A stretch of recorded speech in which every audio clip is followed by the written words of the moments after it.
आज दोस्तों हम लोगों को गर्व है कि हमें दुनिया की सबसे महान अपॉर्चुनिटी हम लोगों को जीवन बदलने के लिए मिली, जिसका नाम सेपसॉप है। आज हम लोगों को गर्व होता है कि हमें ऐसी संस्था के अंदर हम लोग काम कर रहे हैं, जिसकी बदौलत ऐसे-ऐसे लोगों का जीवन बदला जो अपनी ज़िंदगी में कभी टू व्हीलर नहीं ले सकते थे। आज वो ऑडी, मर्सिडीज़, रेंज रोवर और बीएमडब्ल्यू जैसी गाड़ियों में चल रहे हैं। जो लोग मोबाइल में नंबर सेव करना नहीं जानते थे, आज वो लोग आईफ़ोन चला रहे हैं। तो यस ये कभी संभव नहीं होता अगर ये सेपसॉप जैसी महान संस्था नहीं होती। इसका श्रेय अगर जाता है तो सेपसॉप कंपनी को जाता है। हम लोग अपनी ज़िंदगी में कभी सोच नहीं सकते थे ऐसी लाइफ़स्टाइल के बारे में, कभी भी इन चीज़ों के बारे में, कभी ऐसे होटलों के दर्शन नहीं कर सकते थे, जहाँ सेपसॉप कंपनी ने हम लोगों को पहुँचा दिया। दुनिया की महान अपॉर्च्युनिटी है जो आज हम सब लोगों को मिली, जिसकी बदौलत लाखों लोगों का जीवन बदला है, करोड़ों लोगों का जीवन बदल रही है और लगातार बदलती रहेगी। अगले 100, 200, 500 साल तक इसी तरीके से हम लोगों के जीवन में बदलाव लाते रहेंगे। फाइनेंशियली, इमोशनली, स्पिरिचुअली हर तरीके के बदलाव के लिए हम लोग कमिटमेंट के साथ में काम कर रहे हैं और आगे भी करते रहेंगे। दोस्तों, अगर हम लोग बात करें, हर कोई व्यक्ति अपनी ज़िंदगी में अपने-अपने इंटरेस्ट के हिसाब से अपने-अपने काम को चुनता है। कोई इलेक्ट्रीशियन बनता है, कोई प्लम्बर बनता है, कोई कारपेंटर बनता है, कोई इंजीनियर बनता है, कोई डॉक्टर बनता है, कोई कुछ बनता है, कोई कुछ बनता है। हर कोई व्यक्ति अपने इंटरेस्ट के हिसाब से काम चुनता है। और दुनिया में जैसे अलग-अलग दूसरे अन्य काम होते हैं, जैसे इलेक्ट्रीशियन का एक जॉब है, प्लम्बर का एक जॉब है, इंजीनियर का एक अपना जॉब है, डॉक्टर का एक अपना जॉब है, सीए का अपना एक जॉब है। उसी तरीके का हम लोगों ने भी अपने इंटरेस्ट के हिसाब से, हम लोगों ने जब ये प्लान देखा, हम लोगों के सामने जब ये अपॉर्चुनिटी आई, जब इसके कॉन्सेप्ट को समझा, जब इसके हमने बिज़नेस प्लान को समझा और इसके काम करने के नेचर को समझा, तो हम लोगों को ये समझ में आया और हमने इसमें इंटरेस्ट दिखाया और हमने जो प्रोफ़ेशन को चुना, वो सेल्स के प्रोफ़ेशन को चुना। तो जैसे अन्य दूसरे काम होते हैं, वैसे ये भी एक प्रोफ़ेशन है, ये भी एक काम है। और आज अगर हम लोग इस प्रोफ़ेशन की पावर की अगर हम लोग बात करें, तो दुनिया का बहुत ही मोस्ट पावरफुल प्रोफ़ेशन है। सेल्स प्रोफ़ेशन के ऊपर स्पेशली काफ़ी सारी बातें करी जा सकती हैं। आज अगर हम लोग देखते हैं, तो यही एक इकलौता ऐसा प्रोफ़ेशन है जिसके अंदर कोई भी व्यक्ति अपनी सैलरी खुद से साइन कर सकता है। ट्रेडिशनल मार्केट में क्या होता है, सैलरी उसका बॉस डिसाइड करता है कि कितनी तनख्वाह मिलेगी। लेकिन सेल्स में क्या होता है, आपको डिसाइड करना है आपको कितनी तनख्वाह चाहिए। आपको अपनी शक्ल आईने में देख के फीलिंग आती है कि मैं 50,000 महीने के लायक हूँ, ले लो। आपको लगता है नहीं मेरे को तो 1 लाख सूट करेगा, तो 1 लाख ले सकते हो। आपको लगता है नहीं मेरी स्मार्टनेस थोड़ी ज़्यादा है, मेरे को 5 लाख चाहिए, तो 5 लाख ले सकते हो, 10 लाख ले सकते हो, 20 लाख ले सकते हो। आप हफ्ते का 1 करोड़ भी ले सकते हो। सेल्स प्रोफ़ेशन इतनी पावर रखता है, सेल्स कंपनी इतनी ताकत रखती है। बात सही है कि नहीं? यस यस तो आज हम लोगों को दुनिया के महान अपॉर्चुनिटी में काम करने का मौका मिला है। लोग बोलते हैं ये कब तक चलेगा? तो ये हमेशा से था, हमेशा है और आगे हमेशा के ही लिए रहने वाला है। अगर हम लोग देखेंगे, दुनिया में हमेशा से 2 कैटेगरी के लोग हमेशा रहे और आगे भी रहने वाले हैं। एक होते हैं बेचने वाले और दूसरे होते हैं खरीदने वाले। अगर हम लोग देखेंगे, दुनिया में कोई न कोई व्यक्ति कोई न कोई चीज़ को बेच रहा है और दुनिया में कोई न कोई व्यक्ति कुछ न कुछ खरीद रहा है। कोई व्यक्ति अपनी ज़िंदगी में कितना भी अमीर बन जाए, लेकिन वो 100 में 100% चीज़ों की मैन्युफैक्चरिंग अपने घर में नहीं कर सकता। उसका प्रोडक्शन अपने घर में नहीं कर सकता। कुछ न कुछ चीज़ों को तो खरीदना ही होगा हर किसी व्यक्ति को। तो मार्केट में कभी न कभी कोई न कोई दुकानदार रहेगा, उसका टाइप बदल सकता है, उसके प्रकार बदल सकते हैं, वो कौन से प्रकार से बेचेगा, लेकिन बेचने वाला ज़रूर रहेगा और कोई न कोई खरीदने वाला रहेगा। मानते हैं कि नहीं मानते? यस यस प्रोडक्ट के चीज़ें बदल जाएँगी कि अभी क्या बिक रहा है, आने वाले टाइम में क्या बिकेगा, वो चीज़ें अलग हैं, लेकिन ये खरीदना और बेचना हमेशा से था, हमेशा के लिए रहने वाला और आज भी है। इसमें लेकिन काम की बात जो हमें समझनी है, प्रॉफ़िट जो होता है वो हमेशा बेचने वाला कमाता है, ना कि कभी खरीदने वाला।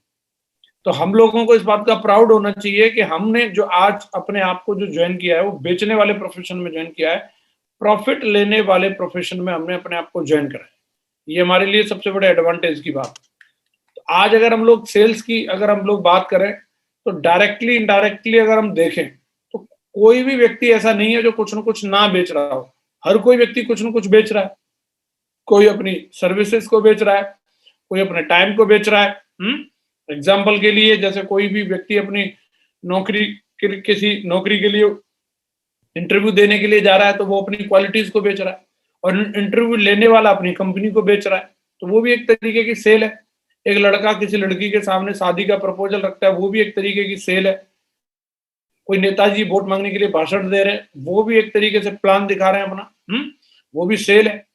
कोई भी अगर एक वकील साहब अगर किसी अपने क्लाइंट को बचाने के लिए जज के सामने बहस कर रहे हैं, वो भी एक सेल है।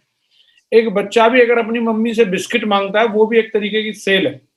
तो हर कहीं हम ये सेल्स टेक्निक का इस्तेमाल करते हैं। बाकी जगहों पर भी एक अच्छा सेल्समैन ही दुनिया में कहीं पे भी सफल है। सही मायने में अगर आप जैसे दार्शनिक की नजरों से अगर किसी भी चीज को देखोगे, तो हर चीज में खूबसूरती नजर आती है। जैसे कवि की नजरों से अगर किसी चीज को देखा जाए, तो कवि क्या करेगा, हर चीज में वो एक ऐसे शब्द जोड़ देगा कि उसको ऐसा लगेगा हर चीज में क्या है, खूबसूरती है। दार्शनिक और कवि जो होते हैं, अगर हम एक सेल्स पर्सन की नजरों से अगर दुनिया को देखा जाए, तो दुनिया में चाहे कोई व्यक्ति किसी भी प्रोफेशन से आगे बढ़ रहा हो, वो कुछ ना कुछ बेच के ही आगे बढ़ रहा है, वो बेच रहा है कुछ ना कुछ चीजों को। और वो जो जितना अच्छा सेल्समैन है, वो उतना ही ज्यादा अपनी जिंदगी में सक्सेसफुल है। तो हम जब अच्छी अच्छी किताबें इसके ऊपर पढ़ेंगे और अच्छी अच्छी चीजों को समझेंगे, तो बारीकी से ये सब चीजें हमारे समझ में आती हैं कि डेफिनेटली हाँ, हर चीज कोई ना कोई चीजें बेचने का ही काम होता है। तो हम लोगों को इसके ऊपर गर्व होना चाहिए, प्राउड महसूस होना चाहिए कि मैं कोई छोटे मोटे काम में नहीं हूँ। कई लोग ऐसे अपने आप को सोचते हैं कि मैं कोई ऐसे नॉर्मल काम में हूँ। ये दुनिया की सबसे बेहतरीन अपॉर्चुनिटी है जो हम लोगों को मिली है। तो इस काम की उपलब्धियों की अगर हम बात करें, जो इस प्रोफेशन में लगातार रहने की वजह से आपको कुछ चीजें मिलती हैं, जो कुछ अंदरूनी चीजें होती हैं, कुछ बाहरी होती हैं। जो सेल्स के प्रोफेशन की उपलब्धियां हैं, जैसे अंदरूनी चीजें होती हैं, उनको आप दिखा नहीं सकते किसी को, जो बोले ये मुझे मिला है करके, लेकिन वो आपके लिए बड़े काम की चीजें होती हैं। जैसे सेल्स के प्रोफेशन की बदौलत मिलने वाली जो चीज होती है, जो भी व्यक्ति सेल्स के अंदर काम करेगा उसको आत्मविश्वास मिलता है, सेल्फ कॉन्फिडेंस।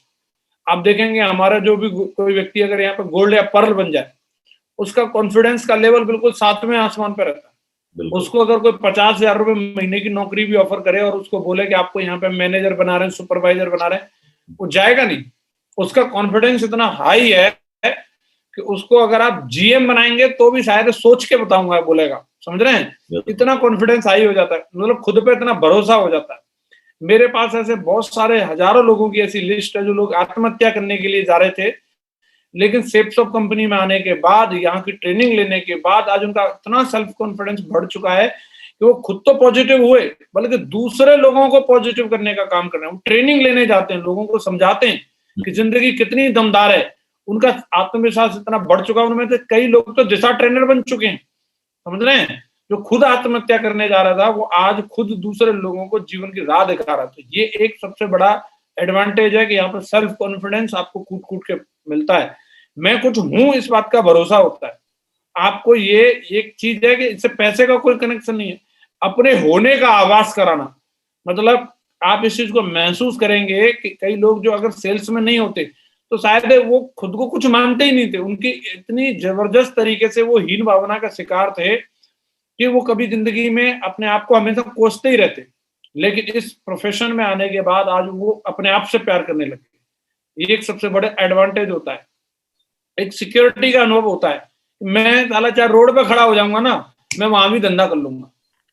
एक जो ये एहसास होता है कि मेरा कोई माल एक्सपायरी नहीं हो रहा, कोई मेरे को साला पीछे से कोई ब्याज का लफड़ा नहीं है। एक सिक्योर्ड है, आराम से आदमी मतलब दिन में काम करके चैन से सोता है हमारा बंदा।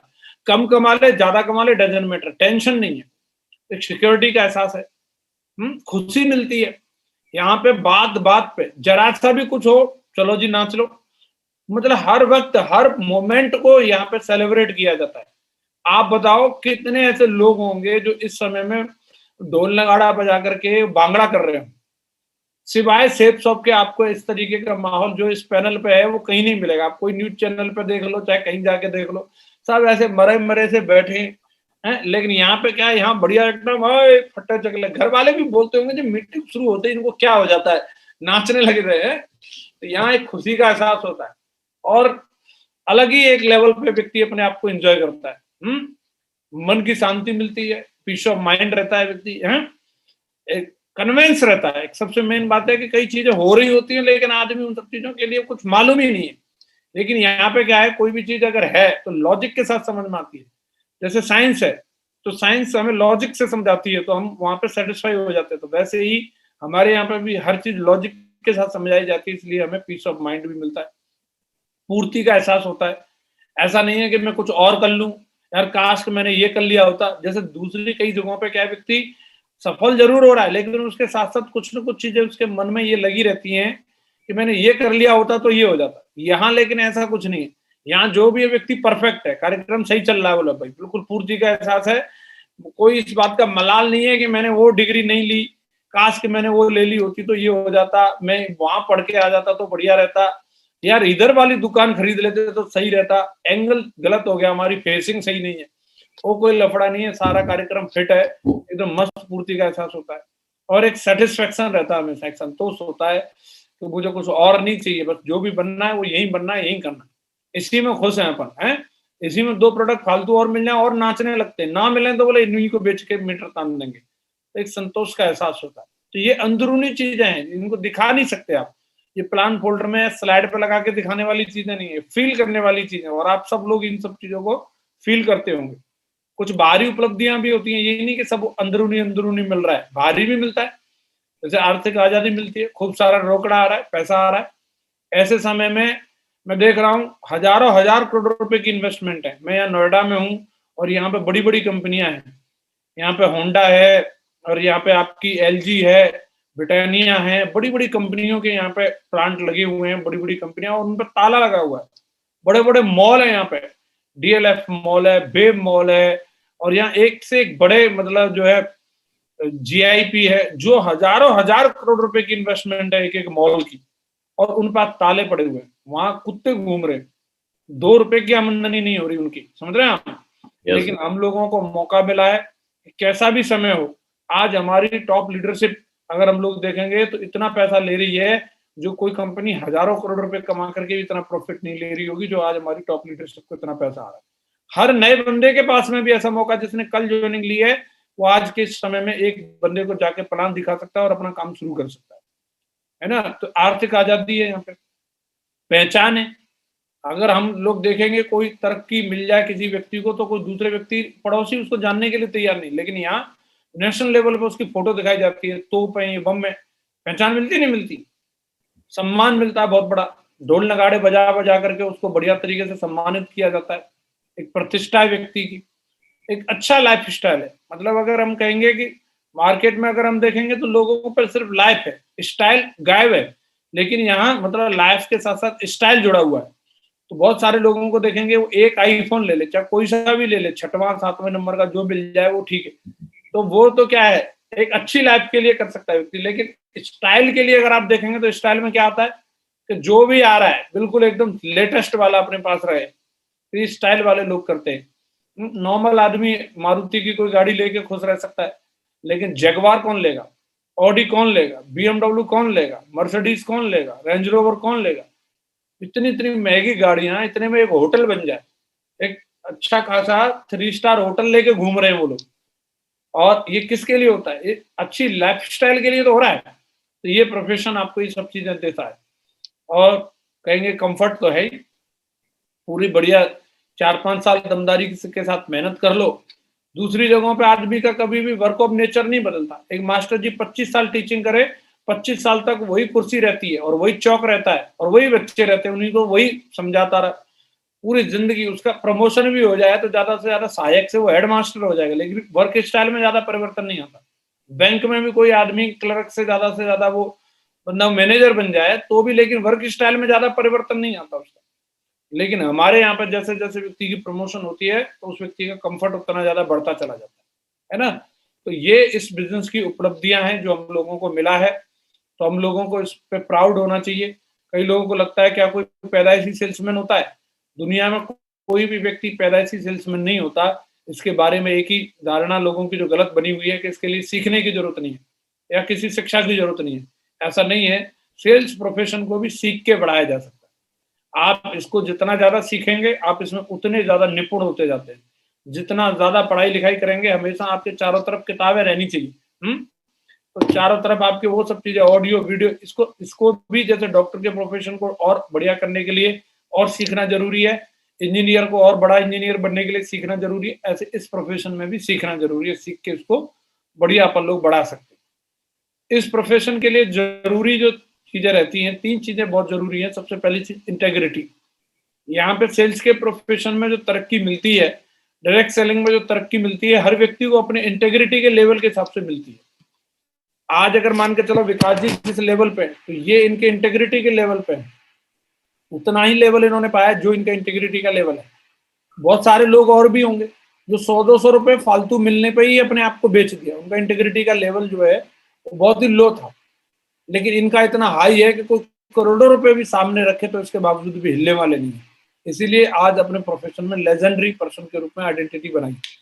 आप जितना ज्यादा आप इस बिजनेस के अंदर तरक्की चाहते हैं, आपका इंटेग्रिटी का लेवल उतना ऊंचा होगा। समझ रहे हैं आप? Yes, bro. तो जो लोग भी इस प्रोफेशन के अंदर बड़ी तरक्की नहीं कर पाते, कई लोग हैं वो मारे मारे फिर रहे हैं, कुछ नहीं, उनका हाल बेहाल है, घर बिक रहा है, गाड़ी बिक रही है, कहीं वहां फूट गए, यहाँ फूट गए। तो वो कौन, किसके साथ ऐसा हो रहा है? हर प्रोफेशन में होता है ऐसे। डॉक्टरों में भी बहुत है, वो हर तीसरे दिन फुटते रहते हैं, कोई भी उन्हें फूट के चला जाता है, उनका इंटेग्रिटी का लेवल डाउन है।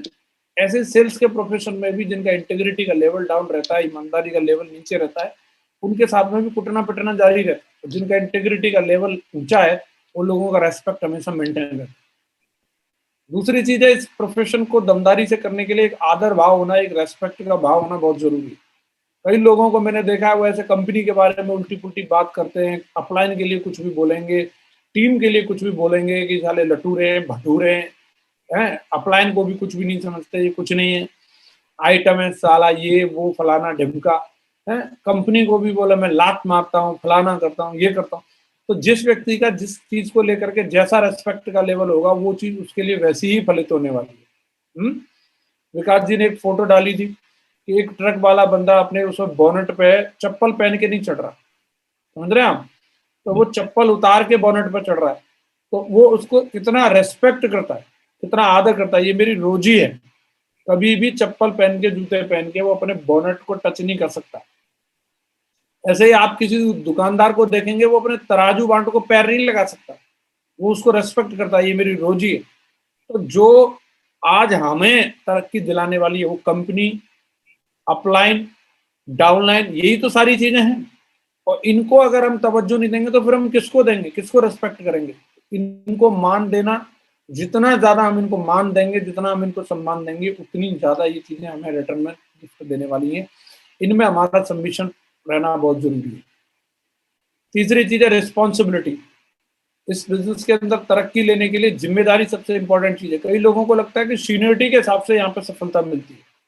बोले सोमा शंकर जी की सीनियरिटी ऊपर है, बोले डीबी पाल जी की सीनियरिटी ऊपर है, आरबी पाल जी की सीनियरिटी ऊपर है, लेकिन आप इन्हीं को जानते हो। इनके बीच में जो है उनको आप नहीं जानते, उनको मैं जानता हूँ। तो जिनकी कईयों की और भी सीनियरिटी है बीच में, लेकिन वो आज यहाँ नहीं है। वो क्यों नहीं है? सीनियरिटी से अगर होने चाहिए तो वो लोग भी यहाँ होने चाहिए थे, वो यहाँ नहीं है। तो उनमें सीनियरिटी तो थी, लेकिन उनके पास रिस्पॉन्सिबिलिटी नहीं थी। ये आज जहां पर भी हैं, जो भी व्यक्ति जहां भी पहुंचने वाला है, वो सीनियरिटी के लेवल से नहीं पहुंचने वाला, वो अपनी रिस्पॉन्सिबिलिटी के लेवल से पहुंचने वाला। तो आप अपने आप को कितने जिम्मेदार बनाते हैं, यही चीज आपको मैच्योर्ड बनाती है। कोई आदमी अपनी एज से मैच्योर्ड नहीं होता, वो 55 साल का हो गया लेकिन वो रिस्पॉन्सिबिलिटी नहीं लेता, तो वो अभी बचपन में ही है। और जो व्यक्ति बचपन में भी रिस्पॉन्सिबिलिटी ले ले, समझ लो वो 55 का हो गया, 55 वाला सम्मान उसको मिल जाता है।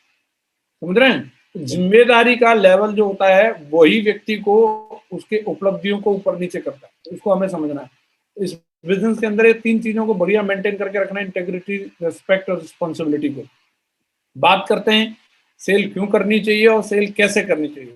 थोड़ा शॉर्ट में अपन लोग इसके बारे में बात करेंगे, फिर कभी और ज्यादा डिटेल में बात करेंगे। वैसे सब सीनियर लीडर हैं यहाँ पे, ऑलमोस्ट गोल्ड एंड एबव हैं, सब सारे लोग बहुत अच्छे से जानते हैं।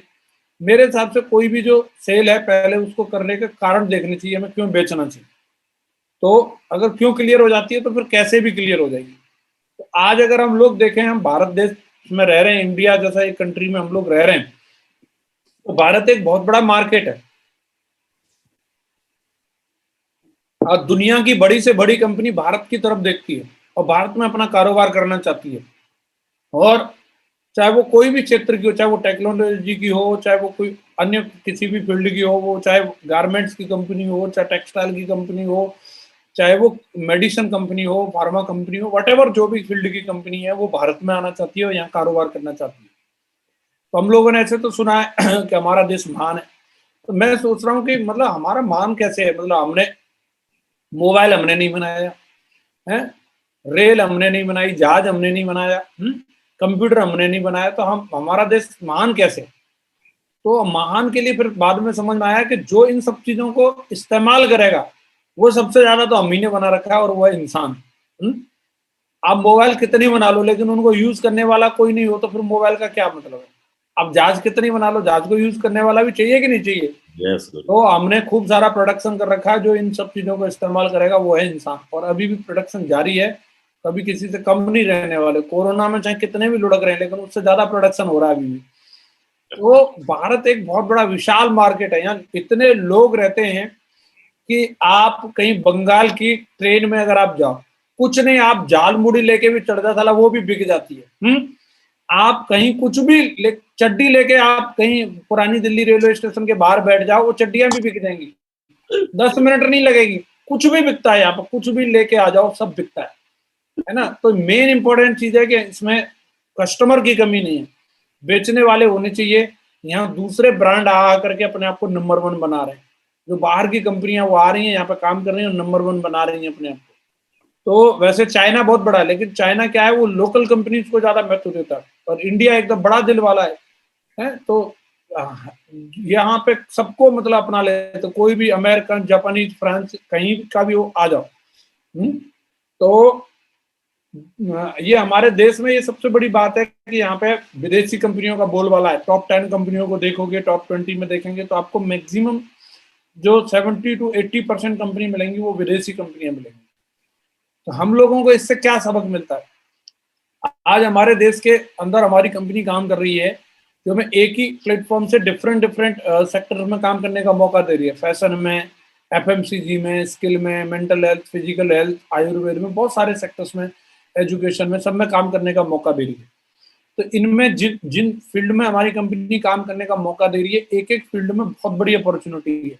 बस काम करने के लिए आपको खुद को तैयार करने की जरूरत है। एग्जाम्पल के लिए जैसे अगर हम लोग बात करें एफएमसीजी का, मैंने गूगल से ये सर्च किया last year FMCG turnover in India, तो इन्होंने बताया कि 2020 का 103 बिलियन डॉलर का बताया। तो 1 मिलियन बराबर होता है 10 लाख और 1 बिलियन बराबर होता है 100 करोड़। तो इन्होंने 103 बोला है, तो करीबन करीबन 1000 करोड़ डॉलर हो गया, 1000 करोड़ डॉलर, समझ रहे हैं आप? तो उसको अगर आप रुपीज से कन्वर्ट करेंगे और उसको अगर आप संख्या में लिखेंगे तो कागज भी भारी हो जाएगा, ये इतना बड़ा अमाउंट होता है, समझ रहे हैं? उसमें से हमारी कंपनी सारे सेक्टर्स को मिला के 700-800 करोड़ का टर्नओवर कर रही है या 900 करोड़ का टर्नओवर कर रही है, समझ रहे हैं आप? पोटेंशियल कितना है? पोटेंशियल अभी 99.9% तो पूरा खाली है। उसके हिसाब से तो अभी हम एफएमसीजी में कितना शेयर अभी हमने कवर किया है? 0.1% भी नहीं। जितना पोटेंशियल है उसके अभी हम 0.1% पे भी नहीं छाए। अभी सिर्फ हमने टूथपेस्ट ले लिया और हम सोच रहे हैं क्या बोला हम एफएमसीजी में छा गए। अभी तो हमारे रिश्तेदारों ने भी नहीं बदला अपना टूथपेस्ट। इसमें बहुत बड़ा पोटेंशियल है, हमारे पड़ोसी ने नहीं बदला। तो अगर आप इसमें जाएंगे, बड़े बड़े दिग्गज कंपनियां इसमें, डाबर है, हिंदुस्तान लीवर है, हिमालय है, पतंजलि, बहुत सारे ब्रांड हैं जो इसके अंदर छाए हुए हैं और वो हजारों हजार करोड़ का टर्नओवर सिर्फ एफएमसीजी से कर रहे हैं। दूसरे सेक्टर की अगर हम लोग फैशन की बात करें, एक एक कंपनी का अब देखिए 1 मिलियन बराबर 10 लाख होता है, 400 मिलियन डॉलर, समझ रहे हैं हम? 400 मिलियन, 1 बिलियन, 850 मिलियन डॉलर, इस तरीके के टर्नओवर एक एक कंपनी के हैं। ये रेमंड है, अरविंद लिमिटेड, वर्धमान, आदित्य बिरला ग्रुप, एक एक कंपनी के इतने टर्नओवर है। ये फैशन का पोटेंशियल इंडिया का है, आप समझ रहे हैं? तो लोग पहले से ही इसमें इतना पैसा खर्च कर रहे हैं। हम लोग सोच रहे हैं कि भाई लोग लेंगे नहीं, लोग ले रहे हैं, तो सिर्फ हमें सही बंदे को पकड़ के उनको बताने की जरूरत है। और भी बहुत सारी ऐसी रिसर्च अगर आप ढूंढेंगे तो आपको मिल जाएगी। हर क्षेत्र के अंदर आज बहुत बड़ा पोटेंशियल है, बस सिर्फ है जरूरत है तो हमें उसके लिए तैयार होने की। अगर हम उस सेक्टर के अंदर काम नहीं करेंगे तो ऐसा नहीं है कि लोग हमारे पीछे बैठे हैं। आप नहीं बेचोगे तो कोई और बेच देगा, कोई और तैयार बैठा है। समझ रहे नहीं समझ रहे हैं? हम महंगाई का रोना रो रहे हैं, हम बोले पेट्रोल के दाम बढ़ गए, बेरोजगारी आ गई, और बाबा तुम्हें देख के हंस रहा है, बोला देखो कैसा लटूरा रहा बैठा है, तुम ऐसे ही बैठे रहो। ये उसी को देख के हंस रहा है जो आज टाई लगा करके भी एक डीडी नहीं निकाल पा रहा है, बाबा उसको देख के हंस रहा है। तो तू मत बेच, देख बेच, चला ऐसे ही। मेरे को इसको जब भी मैं देखता हूँ मैं सोचता हूँ इसके आगे कोई नहीं, इसके पीछे कोई नहीं। कोई ना एमबीए की डिग्री ली, ना कहीं जाके हार्वर्ड पढ़ के आया, मीटर तान रखा है, मीटर तान रखा है। इतने इतने बड़े बड़े प्लांट, मैं तो पर्सनली घूम के आया हूँ हरिद्वार में, इनके एक एक प्लांट को देखा है मैंने। तो क्या कहने, इतना बड़ा आदमी बन गया। पोटेंशियल है, इन्होंने पोटेंशियल को देख लिया, पोटेंशियल है और इसमें बेचा जा सकता है, और बाबा कूद गया बेचने के लिए। तो अपना क्या इरादा है, अपने को भी बेचना चाहिए कि नहीं बेचना चाहिए? यस गुरु जी। तो दमदारी के साथ में हमें भी बेचने के लिए तैयार रहना है, और अगर हम नहीं बेचेंगे तो फिर देख लेना बाबा आ रहा है फिर बेचने के लिए, ठीक है? आपके नहीं, पड़ोस हम ही बेचेंगे गुरु चला जी, जाएगा। धुआंधार बेचेंगे। हाँ तो बेसिकली सेल्स को अगर हम लोग देखते हैं तो सेल्स जो होती है वो बेसिकली 3 पार्ट में डिवाइड रहती है। कोई भी सेल आप करने के लिए जा रहे हैं, पहले उसकी ओपनिंग होती है, फिर उसकी प्रेजेंटेशन होती है, फिर उसकी क्लोजिंग होती है। और तीनों ही चीजें बढ़िया दमदार रहेंगी तो आप किसी भी सेल को उठा के ला पाएंगे। अगर आपकी ओपनिंग सही नहीं है तो बाकी की प्रेजेंटेशन और क्लोजिंग सही करने से फायदा नहीं होगा। आपकी ओपनिंग बढ़िया है, प्रेजेंटेशन खराब होगी तो भी बात नहीं बनेगी। ओपनिंग प्रेजेंटेशन अच्छी है और आप क्लोजिंग अच्छी नहीं करते तो भी कहीं ना कहीं गड़बड़ है। तो आपको तीनों चीजों पर अच्छे तरीके से काम करना है। आपकी ओपनिंग भी दमदार होनी चाहिए, प्रेजेंटेशन भी बढ़िया होनी चाहिए, और क्लोजिंग भी बढ़िया होनी चाहिए। तो बेसिकली अगर हम लोग देखें तो इस पर ज्यादा डिटेल में नहीं, पर लेकिन थोड़ी थोड़ी सी अगर हम लोग बात करें तो ओपनिंग का मतलब है कि सेल करने से पहले प्रिपरेशन करना बहुत जरूरी है। तो ओपनिंग जितनी अच्छी होगी उतनी बढ़िया आपकी सेल होगी। तो बेसिकली अगर हम अपने सिस्टम की भाषा में समझें तो हमें 3 चीजें हैं जो हमें किसी भी सेल की ओपनिंग से पहले, मतलब सेल को प्रेजेंट करने से पहले हमें ये 3 काम करना जरूरी होता है। एक बहुत ही नीचे से नीचे लेवल का भी कोई व्यक्ति अगर होता है जो बिल्कुल एकदम जूनियर से जूनियर लेवल पे जाकर के अगर सेल्स का काम कर रहा है, जैसे फेरी वाला एक सेल्समैन होता है, उससे नीचे कैटेगरी में कोई सेल्समैन नहीं है जो गांव गांव में गली गली में फेरी लगा लगा करके बेचता है, साइकिल पे, मोटरसाइकिल पे या लूना पे अपना घूमते रहते। कई लोगों को आपने देखा होगा, वो लोग भी इस सेल्स टेक्निक का पालन करते हैं। और कई लोग बड़े लेवल पर टाई लगा के बैठे हैं लेकिन वो इन चीजों का पालन नहीं करते, इसलिए वो बेच भी नहीं पाते। तो आप लोग अगर देखेंगे तो जैसे पहली चीज सेल्स की प्रिपरेशन के लिए बोलिए, पहला यहाँ पे बोला है कि गोल होना चाहिए, एक लक्ष्य होना चाहिए, एक टारगेट होना चाहिए। वो बंदा भी एक टारगेट लेके चलता है, अपनी रेडी के ऊपर या अपनी साइकिल के ऊपर पहले रख लेगा मुझे इतने आम बेचने, इतने केले बेचने, टारगेट ले लिया उसने। फिर एक एरिया फिक्स करके रखा उसने, इतनी गलियों में जाना ही जाना है, और वहां जाएगा, चक्कर काटेगा ही काटेगा, और वो शाम तक अपना पूरा स्टॉक खत्म करके आता है। समझ रहे हैं? सबसे नीचे कैटेगरी के सेल्समैन की बात कर रहा हूं जो सेल शब्द की स्पेलिंग नहीं बता सकता, वो भी इस चीज का पालन कर रहा है। समझ रहे हैं? यस उसने क्या है, टारगेट लिया हुआ है, एक टेरिटरी ली हुई है, और वहां जाके वो परफॉर्म कर रहा है। यस गुरु जी।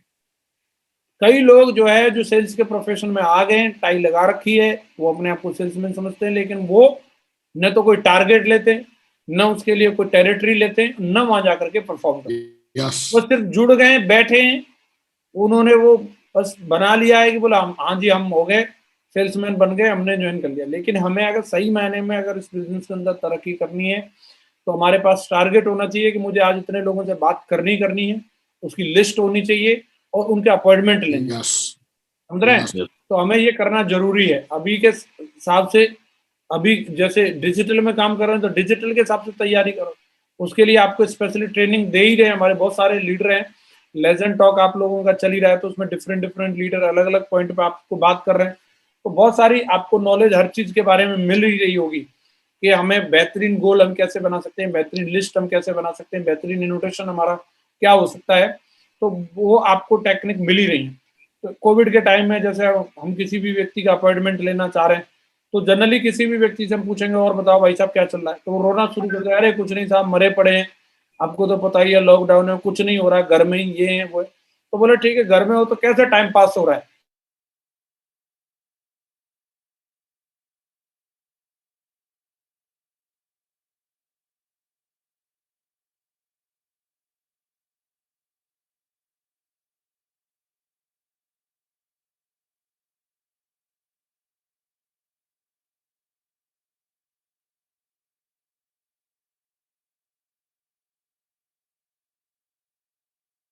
से किसी भी बंदे से पूछ सकते हैं, पूछने के बाद वो माइंड उसका सेट हो जाएगा, रेडी हो जाएगा कि वो सुनने के लिए, बोले बताओ जल्दी बताओ, एकदम से वो उतावला हो जाएगा। ऐसे कुछ सवाल होते हैं, तो वो सब चीजों पे आप काम करें, पढ़ाई लिखाई करें और आप बढ़िया तरीके से अपनी ओपनिंग करें। एक ही चीज कहेंगे इस समय में, स्टॉप सेलिंग स्टार्ट हेल्पिंग। अगर आप बड़ा काम करना चाहते हैं तो बेचना बंद, लोगों की मदद करना शुरू करिए। लोगों को ये महसूस होना चाहिए कि ये मुझे कुछ बेच नहीं रहा, ये बल्कि इस परिस्थिति में, इस समय में मेरी मदद कर रहा है। तो ऐसा कैसे महसूस हो सकता है? जैसे मैं एक एग्जांपल बता रहा हूँ, ऐसे बहुत सी चीजों में आप इसको समझ सकते हैं। फॉर एग्जांपल के लिए, जैसे किसी भी व्यक्ति को तरक्की के लिए, ज्यादातर लोगों ने ये सुना है कि किसी भी व्यक्ति का आईक्यू का लेवल, इंटेलिजेंट क्वोशेंट जिसका जितना हाई होता है वो व्यक्ति उतना ज्यादा सक्सेसफुल होता है। ज्यादातर जो ट्रेडिशनल मार्केट में लोग हैं उन्होंने यही सुना है। बात सही है कि नहीं? यस, लेकिन सेफ शॉप में आने के बाद हमने क्या समझा, हमें क्या मालूम चला? EQ, आईक्यू का हमारी सफलता में कितना रोल है? 10 to 20%। यस बाबू जी, फिर 90% रोल किसका है? EQ, ईक्यू और एसक्यू का। हम्म, ये समझ में आया हमें? यस ट्रेडिशनल मार्केट में तो ये पता ही नहीं है ईक्यू और इमोशनल क्वोशेंट और स्पिरिचुअल क्वोशेंट क्या चीज होती है, यस बाबू जी, तो उन लोगों को मालूम ही नहीं है। तो अब अगर आप उनको समझाएंगे ये ईक्यू, आईक्यू और एसक्यू के बारे में, अगर आप बात करने लगते हैं किसी भी व्यक्ति से, बोले सर आपने अपने आईक्यू को बढ़ाने के लिए तो आपने लाखों रुपए खर्च किए, और जबकि इसका कनेक्शन 10 to 20% है, और सफलता का 80% कनेक्शन, 90% कनेक्शन ईक्यू और एसक्यू से। तो आपने अपने ईक्यू और एसक्यू को मजबूत करने के लिए क्या किया, क्या स्टेप लिए, क्या पैसा खर्च किया, कौन सी आपने कदम उठाए? उसके पास कोई जवाब नहीं होगा। ईक्यू और एसक्यू को स्ट्रॉन्ग करने के लिए ज्यादातर लोगों ने कुछ किया ही नहीं रहता, यस और बाबू, इसीलिए लोग जो है सफलता तो ले लेते हैं लेकिन सफलता को पचा नहीं पाते। छोटे से एक किसी भी असफलता से डिप्रेशन में आ जाते हैं, आत्महत्या कर लेते हैं। सुशांत सिंह राजपूत है, ऐसे बहुत से लोग हैं, बड़े कई मिनिस्टर हैं, बड़े बड़े कई अधिकारी हैं, आईएएस पीसीएस है, उन्होंने गोली मार ली, मर गए। वो क्यों मर गए? आईक्यू तो उनका बहुत तेज था, जी गुरु जी, लेकिन उनका क्या था? ईक्यू और एसक्यू लेवल कमजोर था। पति की मतलब डेथ हो गई, पत्नी ने छलांग लगा ली, वो वैसे ही कोविड से नहीं, बिना कोविड के 6वीं मंजिल से कूद के मर गई। क्यों? क्या था उसका? ईक्यू और एसक्यू लेवल कमजोर था। यस, समझ रहे हैं? यस, तो हमारी जिंदगी को दमदार बनाने के लिए हमारा भी और हमारे परिवार का भी ईक्यू और एसक्यू लेवल ऊपर होना चाहिए। सारे लोग एग्री कर रहे हैं कि नहीं कर रहे हैं? यस, यस, जब आप सामने वाले व्यक्ति को ये चीज समझाओगे तो वो भी एग्री करेगा कि नहीं करेगा? बोले बिल्कुल यस होना चाहिए। बाबू, इमोशनल क्वेश्चन। तो बोले कैसे कर सकते हैं? आपको पता है? बोले इसमें मैं आपकी मदद कर सकता हूँ। क्या आ जाएगा यहाँ? मैं सेल आप- नहीं, हेल्प। मैं इसमें आपकी हेल्प कर सकता हूँ कि आपको अपना ईक्यू और एसक्यू कैसे मजबूत करना है, इमोशनल क्वेश्चन और स्पिरिचुअल क्वेश्चन। हमने इसके लिए क्लासेस शुरू करी हुई हैं। हम डेली बेसिस पे किस तरीके के प्रोग्राम कर रहे हैं, आप उनको आकर के ज्वाइन करो। उसको मालूम ही नहीं चलेगा वो कब ज्वाइन हो गया कंपनी में। ये हम भगवत गीता के ऊपर रिसर्च कर रहे हैं, आप ये ले लो, ठीक है? इस पे हम ग्रुप स्टडी करते हैं, सारे लोग मिलकर इसके ऊपर बात करते हैं। हमने एक ग्रुप बनाया है स्पेशल भगवत गीता का, जो भगवत गीता पे रिसर्च कर रहा है। यस, समझ रहे हैं? इस्कॉन एक संस्था को देखो, मैंने उसके बारे में देखा, वो हजारों करोड़ रुपए का टर्नओवर करते हैं, एज एन कंपनी वो रजिस्टर्ड है। तो अगर आप उनको देखेंगे, वो हजारों हजार करोड़ रुपए का टर्नओवर भगवत गीता के दम पे कर रहे हैं। सिर्फ सिंगल प्रोडक्ट है उनका। यस बाबू जी, तो हम लोगों को ये समझने की जरूरत है। उन्होंने उनकी फिलोसॉफी देखो, हर चीज को कनेक्ट करके भगवत गीता से समझा रहे हैं। बड़े बड़े इंजीनियरों को उन्होंने ले लिया, बड़े बड़े साइंटिस्टों को उन्होंने अपने गैंग में शामिल कर लिया, अपनी कंपनी में मिला लिया, वो उनके प्लान दिखा रहे यस, हैं।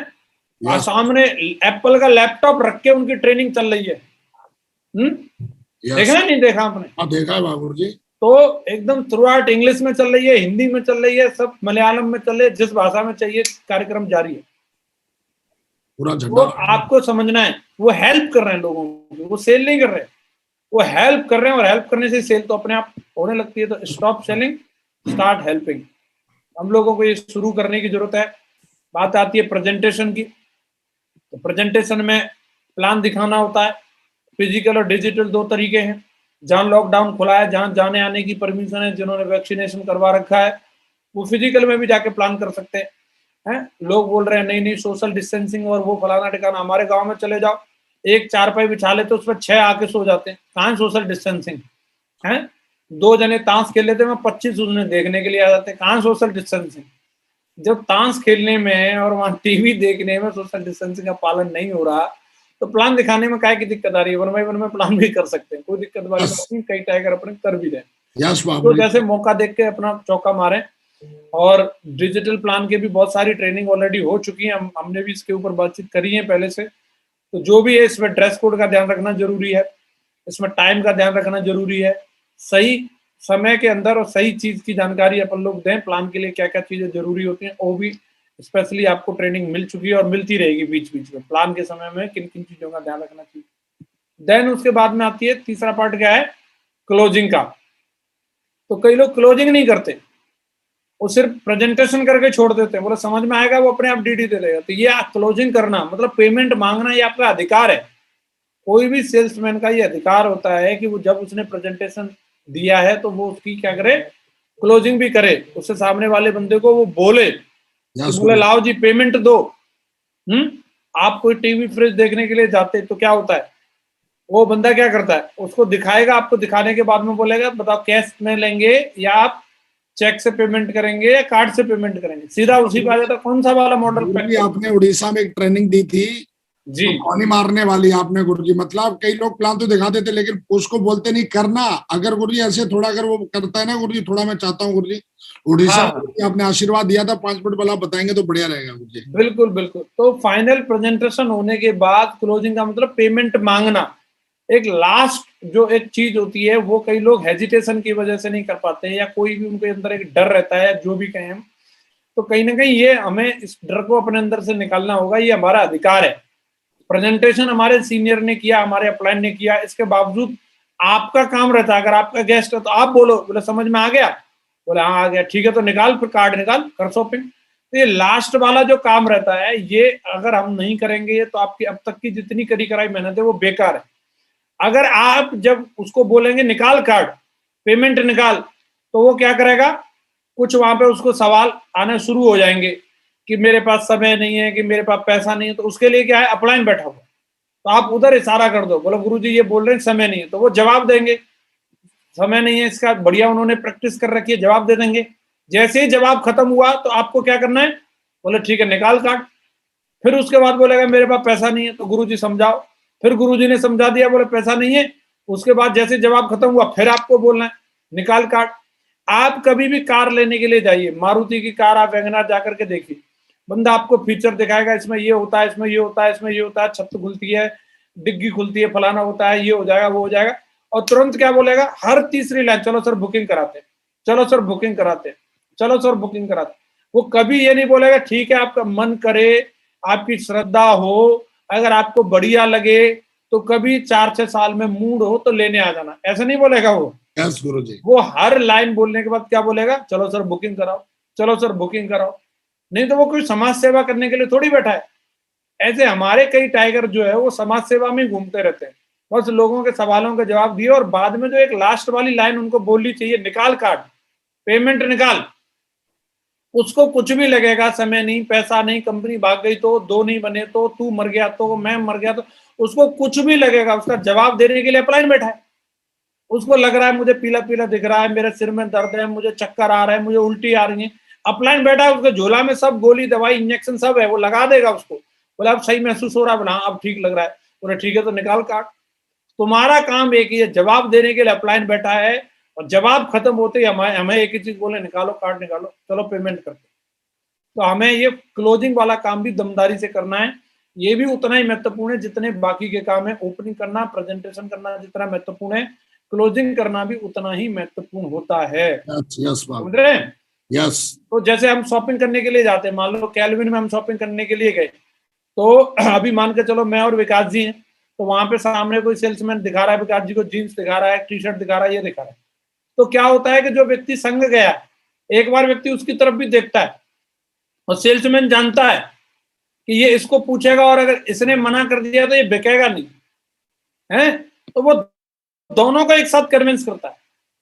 वो उसको भी बोलेगा सर आप भी ट्राई कर लो, एक उसको भी पहना देगा, वो मुझे नहीं लेनी है। ऐसा कितनी बार हुआ कि विकास जी शॉपिंग करने गए और मेरे को खामखा जींस पहना के आ गया, मैं वैसे ही जर्किन पहन के आ गया वहां से, क्योंकि वो संघ में ट्रायल रूम में वो सेल्समैन भेज ही देता है, बोले सर जब तक ट्राई कर रहे हैं जब तक आप भी पहन के आ जाओ। यस समझ रहे हैं? तो यस ये हमें करना है, हमें भी इस चीज को समझना है। सामने वाला व्यक्ति, जब तक आप बीच में जो व्यक्ति बैठा है, जो कंपनी को और प्रोस्पेक्ट को दोनों को नजदीक लाया, वो कुछ नहीं बोलेगा जब तक सेल पूरी नहीं होगी। और वो रोल होता है हमारा। जो भी सवाल जवाब होते हैं, तो दुनिया में कोई ऐसा सवाल नहीं बना जिसका जवाब ना हो। एक सवाल के 25 जवाब हो सकते हैं, बस सिर्फ हमें क्या है, वो जवाब देना है। और लोग बोलते हैं फॉलोअप कब तक? मेरा ऐसा मानना है, जब तक जुड़ न जाए तब तक, यानी तो वो मर न जाए तब तक फॉलोअप यस जारी रहना। यस गुरुजी, यस बिल्कुल ठीक सही है? कहा। तो ये तीनों चीजें बढ़िया तरीके से करेंगे तो हम परफेक्ट सेल कर पाएंगे। और हम इस पे, तीनों चीजों पे और बढ़िया डिटेल में ट्रेनिंग रखेंगे। अभी मैंने सिर्फ केवल आपको हिंट किया है कि ये तीनों चीजें हमारी अच्छे से होनी चाहिए, तभी हमारी सेल हाथ में आएगी। एक ही चीज अच्छे से करने से सेल नहीं होती है, तीनों चीजों को परफेक्ट करना है हम लोग। तो बाकी अगर अपन लोग लगातार काम करते रहना चाहते हैं, लगातार फिट बने रहना चाहते हैं, तो अपनी टीम को दमदार बनाए रखना चाहते हैं, तो जरूरी है कि हम टारगेट पर फोकस करके काम करें। तो हम लोगों को जो रिक्वायरमेंट थी कि भाई टारगेट आना चाहिए, तो टारगेट कंपनी ने अब तक का सबसे आसान और सबसे दमदार वाला टारगेट हम लोगों को दे दिया। तो अगर मेरे से कोई पूछे कि जो ये टीम मेरे सामने बैठी है, ये हिंदुस्तान में नंबर 1 कैसे बनी, इस टीम का सबसे बड़ा एडवांटेज बताओ, तो मैं इस टीम की एक ही यूएसपी बताना चाहूंगा, एक ही एडवांटेज, इस टीम की एक ही खासियत है कि इस टीम ने टारगेट की पूंछ उखाड़ी है। शुरू से एक ही काम किया, टारगेट पर जोर लगा के काम करने में इस टीम का नंबर 1 जलवा रहा है, इसीलिए टीम नंबर 1 बन गई। तो आप लोगों को अपनी पावर को समझना है और इसी चीज पर सबसे ज्यादा जोर लगाना, टारगेट टारगेट टारगेट और टारगेट। इस टीम के लिए टारगेट हमेशा मूंछ का मुद्दा रहा। साला टारगेट नहीं तो बोले साला गड़बड़ हो जाएगी। इस टीम में बेस्ट परफॉर्मर भी बना कोई तो टारगेट की वजह से बना, किसने कितने टारगेट कराए, इस आधार पर बेस्ट परफॉर्मर चुना गया। तो अगर इस टीम को बड़ा काम करना है, बड़ी तरक्की करनी है, बड़ा नाम रोशन करना है, तो एक ही चीज पर सबसे ज्यादा जोर लगाने की जरूरत है, और वो है टारगेट के ऊपर। और टारगेट के बारे में आपकी टीम को बढ़िया ट्रेनिंग बीच बीच में मिलती रहती है। एक से एक हमारे दमदार धुरंधर हैं जिन्होंने खुद से टारगेट करने के, उन्होंने पीएचडी हासिल कर रखी है टारगेट के मामले में। तो आप उनसे बीच बीच में ट्रेनिंग लेते भी रहते हैं। कुल मिलाकर के टारगेट पर जोर लगाइए। टारगेट करने से बहुत सारे अवार्ड रिवार्ड हम लोगों को मिल ही रहे हैं। अगर अपन लोग टारगेट करेंगे तो 22,000 रुपए नगद कैश भी मिल रहा है, हमें टैब भी मिल रहा है। 26,000 रुपए इसमें मिल रहे हैं हमें, अगर फ्रेशर लेवल पर टारगेट कर रहे हैं तो हम लोगों को लैपटॉप भी मिल रहा है। तो रिवार्ड को हम लोगों को समझना है, ये बढ़िया दमदार रिवार्ड है हमारे लिए। पहले भी अगर हम लोग काम करते थे तो पहले हम डबल फुल सेल पे सबसे ज्यादा काम करते थे। 20,000 की सेल होती थी, उसको हम लोग सबसे ज्यादा उठाते थे, तो टारगेट आसानी से होता था। अभी भी हम उसी पे थोड़ा जोर लगा के काम करें। 400 बिजनेस वॉल्यूम की सेल पहले उठ रही थी, आज से 5 साल पहले। तो अभी इस समय में भी 500 बिजनेस वॉल्यूम या 1000 बिजनेस वॉल्यूम की सेल उठाई जा सकती है। मैं ऐसी भी एक टीम को जानता हूं कि जो हजार बिजनेस वॉल्यूम की सेल उठा के काम कर रहे हैं, उन्होंने टारगेट की जड़ी लगा रखी है। तो आपको टारगेट करना है, 500 बिजनेस वॉल्यूम से टारगेट करेंगे, 9 सेल कराने से जल्दी टारगेट हो जाएगा। 1000 बिजनेस वॉल्यूम की करेंगे तो और कम में ही आपका टारगेट जीत जाएगा। समझ रहे हैं? 5-5 सेल लेफ्ट राइट में डालने से आपका टारगेट डन हो जाएगा। और अगर आप 200 की करेंगे तो ज्यादा करनी पड़ेगी, गरीबी रेखा से नीचे चले जाओगे तो और ज्यादा करनी पड़ेगी। तो ये टारगेट की कैलकुलेशन है। आप कुल मिलाकर के टारगेट की चर्चा करो, टारगेट के लिए लोगों को नॉमिनेट करो और उनकी प्लानिंग सेट कराओ। खास तौर से मैं जितने भी रेड क्लब लीडर हैं, मैं उनको ये चीज कहना चाहूंगा, वो अपने अपने लेवल पे अपनी अपनी टीम में लोगों को नॉमिनेट कर लें कि मिनिमम मैं सर इन लोगों का टारगेट तो कराऊंगा ही कराऊंगा, और उनके संग में लग जाएं दमदारी के साथ में और उनके टारगेट जितवाने। फाइनली दोस्तों, अगर हम लोग बड़ा काम करना चाहते हैं तो हम लोगों को ये हमेशा बताया जाता है, ये कहानी आप सबने सुनी होगी, अपनी कुल्हाड़ी की धार तेज करना है। सबने सुन रखी है, नहीं सुन रखी? यस। तो कुल्हाड़ी की धार के बारे में हमें कहानी बताई जाती है कि लकड़ आ रहा था, वो कहीं लकड़ी काटने के लिए गया, तो पहले दिन में उसने 10 पेड़ गिरा दिए, फिर दूसरे दिन वो 8 पेड़ गिरा पाया, फिर उसकी और कैपेसिटी डाउन होती चली गई। उसका मैनेजर आया, उसको पूछा, वो आज आपने पूरे दिन में 1 पेड़ भी नहीं काटा। सबने सुन रखी है कहानी। तो उसने पूछा, बोले साहब मेरे को समझ में नहीं आ रहा, मैं क्या करूं, मैं तो मेहनत उतनी कर रहा हूँ जितनी मैं पहले दिन कर रहा था।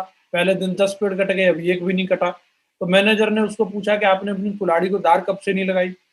तो उसने बोला कि साहब ये तो मैंने 1 भी दिन नहीं लगाई। तो बोले यही आपकी गलती है कि आपने अपनी कुल्हाड़ी को धार नहीं लगाई, इसीलिए आप 1 पेड़ भी नहीं काट पा रहे हैं। अगर आपको बड़ा काम करना है, ज्यादा आपको पेड़ काटने हैं, तो हर पेड़ काटने के बाद अपनी कुल्हाड़ी को धार लगाइए। तो ये कुल्हाड़ी को धार लगाने वाला जो नियम है हमारे बिजनेस में किस चीज के लिए समझाया जाता है, हमें किस चीज की कुल्हाड़ी को धार लगानी है, अपनी दिमाग रूपी कुल्हाड़ी जो हमें भगवान ने दी है, इसको लगातार धार लगाते रहनी है। इसको जितनी ज्यादा हम धार तेज करेंगे उतना दमदार काम करेंगे। यस आप गाड़ी कितनी भी बड़ी ले लो, कितनी दमदार हो, लेकिन उसके अंदर फ्यूल ना हो तो वो चल नहीं सकती। तो यस हमारा जो फ्यूल होता है वो हमारी जो दिमाग को जितना हम खुराक देंगे वही हमारा फ्यूल है।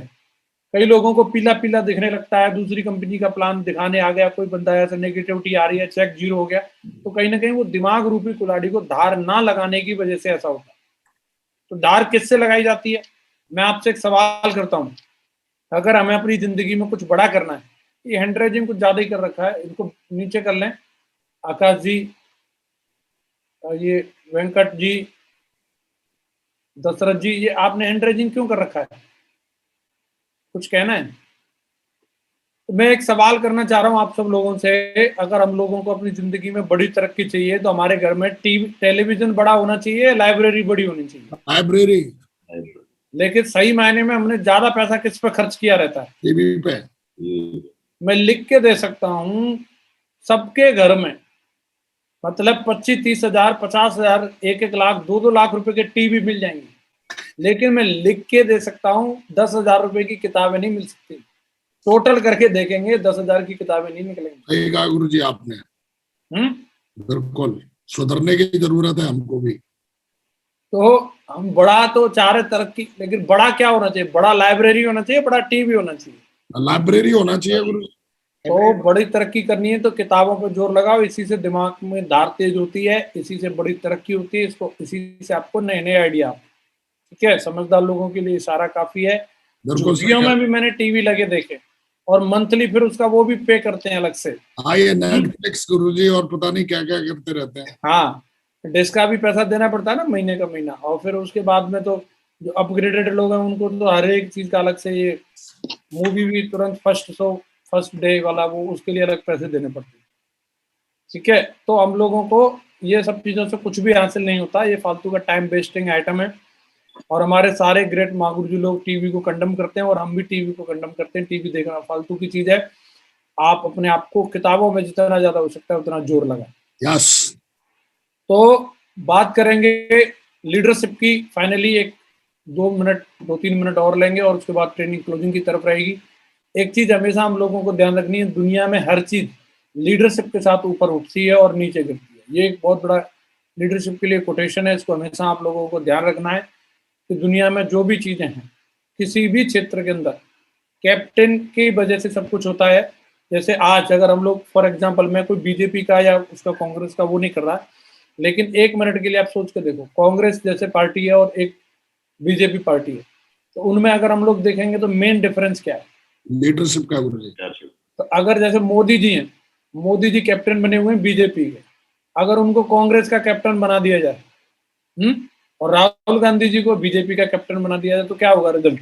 जो गुरु जी आज कांग्रेस का हाल है वो बीजेपी का हो जाएगा, और जो बीजेपी का हाल है वो कांग्रेस का हो जाएगा। ये मानते हैं आप सारा खेल लीडरशिप का है? बिल्कुल है गुरु जी, इसमें 100% जैसी कैप्टनसी होती है, बांग्लादेश टीम का कैप्टन अगर विराट कोहली को बना दें तो क्या होगा फिर? जो वो बांग्लादेश की टीम जो है कैसी हो जाएगी? इंडिया जैसी हो जाएगी गुरु जी। हाँ, और वो मुजीबुर रहमान जी को बना दें इंडिया का, तो फिर क्या होगा? वो यहाँ हो जाएगा। समझ रहे हैं आप? हो जाएगी गुरु जी, बिल्कुल। तो ये सारा कैप्टेंसी का खेल होता है। हम अपनी कैप्टेंसी को, अपनी लीडरशिप को दमदार कैसे बना सकते हैं? हालांकि ये बहुत बड़ा समुद्र है, इसमें जितनी चर्चा करी जाएंगी उतनी कम है। लेकिन मैं महागुरु जी पॉइंट, सॉरी गुरु जी आपने बताया पॉइंट, अगर समझ में आ जाए ना आज किसी के, तो मुझे लगता है कि कंपनी को दोष देना और किसी को दोष देना, आज वो बंदा बिल्कुल बंद हो जाएगा और कहीं ना कहीं अपनी लीडरशिप पे ध्यान देना शुरू कर देगा। बिल्कुल बिल्कुल। तो एक कंपैरिजन है, 21 सूत्र हैं, 21 बातें हैं, 21 ऐसी दमदार आदतें हैं जो नॉर्मल एवरेज लोग जो काम नहीं करते, जो दमदार लोग उन कामों को करते हैं, जिनकी वजह से उनकी लीडरशिप दमदार होती है, उनकी टीम दमदार बनती है। इनको हम जल्दी जल्दी पढ़ लेंगे और हम लोगों को ध्यान में रखेंगे, और आगे से इन आदतों को हम भी अपने अंदर डालेंगे और Yes. अपनी लीडरशिप को दमदार बनाएंगे। सारे लोग मिलके मेरे साथ में पढ़ेंगे जिनको हिंदी पढ़ना आती है। तो पहली आदत जो होती है, अच्छे लीडर संगठन को उस तरह से सीमित नहीं करते जैसे दूसरे लोग दूसरे लोग करते हैं। तो इसको समझना है। वो अपने सिस्टम को कहीं पे भी सीमित, जैसे आपने उस शार्क मछली के बारे में कहानी सुनी होगी, वो गली मोहल्ले वाला नहीं रखते, उसको नेशनल और इंटरनेशनल लेवल पे लेके जाते। तो जो लोग भी उसको सीमित कर देते हैं अपने सिस्टम को, अपने संगठन को, तो उनकी लीडरशिप भी सीमित ही रह जाती है, और जो उसको जितने बड़े लेवल पर लेकर के जाते हैं उनकी लीडरशिप भी उतनी बड़ी हो जाती है। समझ रहे हैं हम? यस। दूसरी बात है, अच्छे लीडर्स का दूसरों से अधिक प्रभाव होता है, उनका प्रभाव के नियम को वो अच्छे से समझते हैं। लीडरशिप कुछ और नहीं, प्रभाव का ही खेल है। जैसा जिस व्यक्ति का प्रभाव होता है वैसी उसकी लीडरशिप होती है, तो वो अपने प्रभाव को अच्छा बनाते हैं, दूसरे लोगों से अच्छा प्रभाव उनका हमेशा बना रहता है। तीसरा नियम बताया है, अच्छे लीडर दूसरों के मुकाबले लोगों को विकसित करने की प्रक्रिया को अधिक महत्व देते हैं। अधिक महत्व देते हैं। अपने टीम में ज्यादा कोर लीडर क्रिएट करना, ज्यादा लीडर बनाना, जो नॉर्मल लोग जो नहीं करते, उनके कंपैरेटिव विनिंग टीम जो होती है, नंबर 1 टीम जो होती है, जो धुरंधर लोग जो होते हैं, वो क्या करते हैं, अपने लीडरों को विकसित करने की प्रक्रिया पे सबसे अधिक महत्व देते हैं। अपने लोगों को डेवलप करने के लिए किताबें पढ़ेंगे, ऑडियो सुनेंगे, वीडियो सुनेंगे, ऑडियो सेशन करेंगे, वीडियो सेशन करेंगे, कुछ भी करके वो अपने लोगों को ज्यादा से ज्यादा डेवलप करते हैं। चौथी बात है, अच्छे लीडर यात्रा के लिए टीम को दूसरों से बेहतर तैयार करते हैं। वो अपनी टीम को केवल एक जगह के लिए सीमित नहीं, बल्कि उनको क्या है, वो उनको यात्रा के लिए तैयार करते हैं, उनको जर्नी के लिए बिल्कुल रेडी करके रखते हैं। दूसरे लोगों से उनकी टीम बेहतर होती है इस मामले में।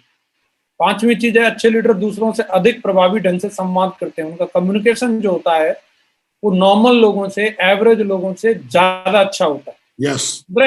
तो ये अच्छे लीडर की क्वालिटी होती है, उनका जो कम्युनिकेशन जो होता है वो बहुत प्रभावी होता है नॉर्मल लोगों से। छठवीं क्वालिटी उनकी होती है, अच्छे लीडर दूसरों के मुकाबले अधिक गति बनाते हैं और टीम को अधिक ऊंचे स्तर पर लेकर के जाते हैं। मोमेंटम क्रिएट करना उनका ये काम है।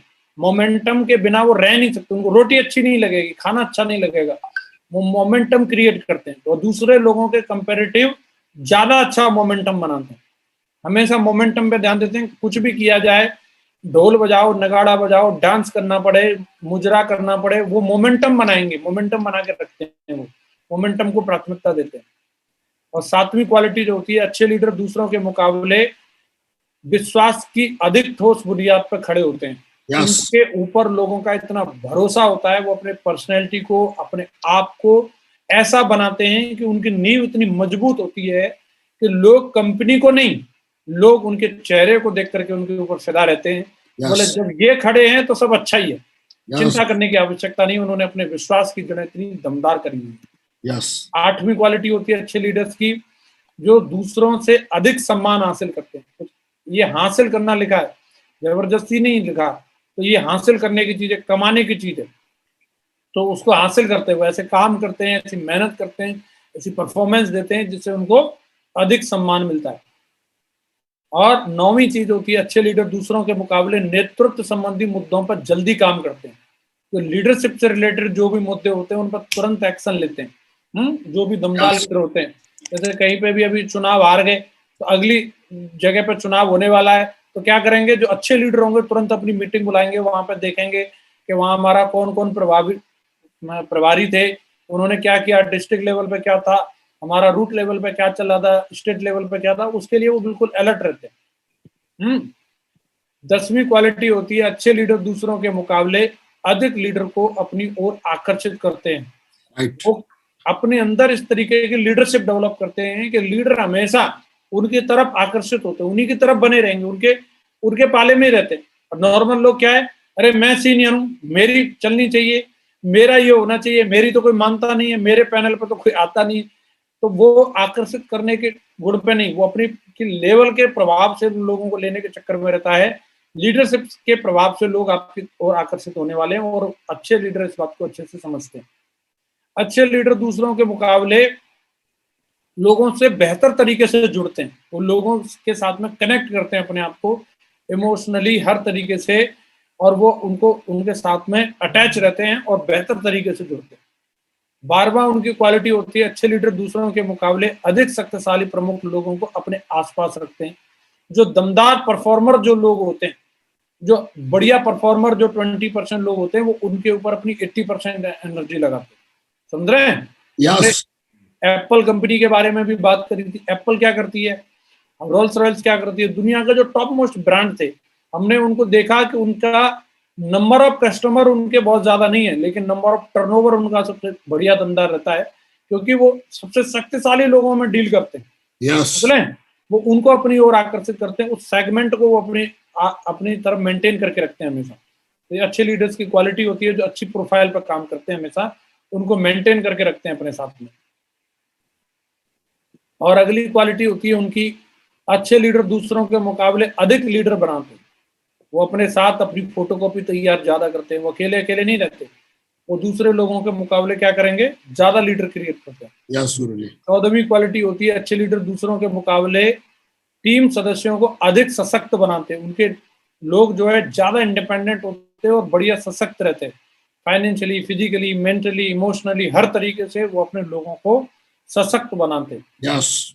15वीं क्वालिटी होती है, अच्छे लीडर दूसरों के मुकाबले टीम को अधिक जिताते हैं। मतलब टीमों को अधिक जिताने के लिए, मतलब हमेशा नंबर 1 पे बना करके रखते हैं, उनका फोकस होता है। वो टीमों में जिस टीम के साथ में भी लगेंगे, उनको आगे लेके आएंगे, उनको हमेशा अच्छा परफॉर्म करवाते हैं। जो हमने बताया, कैप्टेंसी का ये नियम होता है, लीडरशिप का ये नियम होता है। अच्छे लीडर दूसरों के मुकाबले स्वयं को तथा अपने सपनों को कहीं अधिक बेचते हैं। यस। क्या लिखा है, स्वयं को और अपने सपनों को। वो प्रोडक्ट और कंपनी नहीं, वो अपने आप को, मेरी क्या क्वालिटी है और मेरे क्या विजन है, मेरा क्या ड्रीम है, उसको ज्यादा प्राथमिकता देता है, जिसके दम पर लोग उस पर फिदा हो जाते हैं। यस गुरु। अच्छे लीडर्स की क्वालिटी होती है, अच्छे लीडर दूसरों के मुकाबले अधिक प्रभावी ढंग से अपनी प्राथमिकताएं तय करते हैं। उनको क्या चीज करनी है, क्या नहीं करनी, उनकी प्रायोरिटीज जो है वो हमेशा अच्छे ढंग से तय होती है। और 18वीं क्वालिटी होती है, अच्छे लीडर दूसरों के मुकाबले अधिक प्रभावी ढंग से टाइमिंग को समझते हैं और इसका इस्तेमाल करते हैं। वो टाइमिंग के महत्व को बहुत अच्छे से समझते हैं। यस। तो कोई भी चीज का अगर टाइमिंग अगर गड़बड़ हो गई, तो आप अच्छा काम भी कर रहे हो, टाइमिंग सही नहीं है तो बेकार है। फिर इसका भी हम स्पेशली ट्रेनिंग कर सकते हैं, टाइमिंग का क्या महत्व होता है ना। यस गुरुजी। 19वीं क्वालिटी होती है लीडर्स की, अच्छे लीडर दूसरों के मुकाबले अपने व्यक्तिगत हितों का त्याग करते हैं। वो अपने, एक लीडर का नियम जो होता है, हमने इस चीज को समझा, लीडर की पर्सनल लाइफ कोई होती नहीं, उसकी जो कुछ भी है वो लोगों के लिए, लोगों के लिए अपनी जिंदगी को रखता है। अपने पर्सनल हितों के लिए कोई भी चीज नहीं, फाइनेंशियली किसी लाभ के लिए, अपनी जय जयकार के लिए नहीं, बल्कि लोगों के लिए ही अपनी जिंदगी को जीता है। यस गुरुजी। 20वीं क्वालिटी होती है, अच्छे लीडर दूसरों के मुकाबले संगठन का विकास, लीडर और संगठन दोनों चीजों का तेजी से विकास करते हैं। यस। वो हमेशा अपने लीडर्स को भी और अपने सिस्टम को भी, दोनों चीजों को हमेशा बहुत तेजी से इंप्रूव करते हैं। परिवर्तन का नियम है ये। और 21वीं क्वालिटी होती है, अच्छे लीडर हमेशा ऐसी विरासत छोड़ के जाते हैं जो दूसरों के मुकाबले अधिक लंबे समय तक चलती है। तो ऐसी लीडरशिप खड़ी करेंगे, ऐसी विरासत छोड़ेंगे, ऐसा एम्पायर क्रिएट करते हैं जो सदियों सदियों तक उसको जाना जाएगा, उस पैटर्न पर चला जाता है। वो लोग नहीं रहेंगे तब भी वो पैटर्न बने रहते हैं। अच्छे लीडर्स की एक क्वालिटी होती है। ये कुछ लीडरशिप से रिलेटेड 21 आदतें थी, मुझे लगता है आपको अच्छी लगी होंगी, आप इन पर अमल करेंगे और निश्चित रूप से अपने अंदर ऐसी लीडरशिप को आप डेवलप करेंगे। मेरी ओर से आप लोगों को बहुत बहुत शुभकामनाएं। आज का सेशन थोड़ा लेंथी हो गया, लेकिन कोई बात नहीं, जो भी बातें थी जो सिस्टम की वजह से सीखने के लिए मिली, मैंने आपसे डिस्कशन करी, पसंद आई हैं तो अमल करना, अपनी लीडरशिप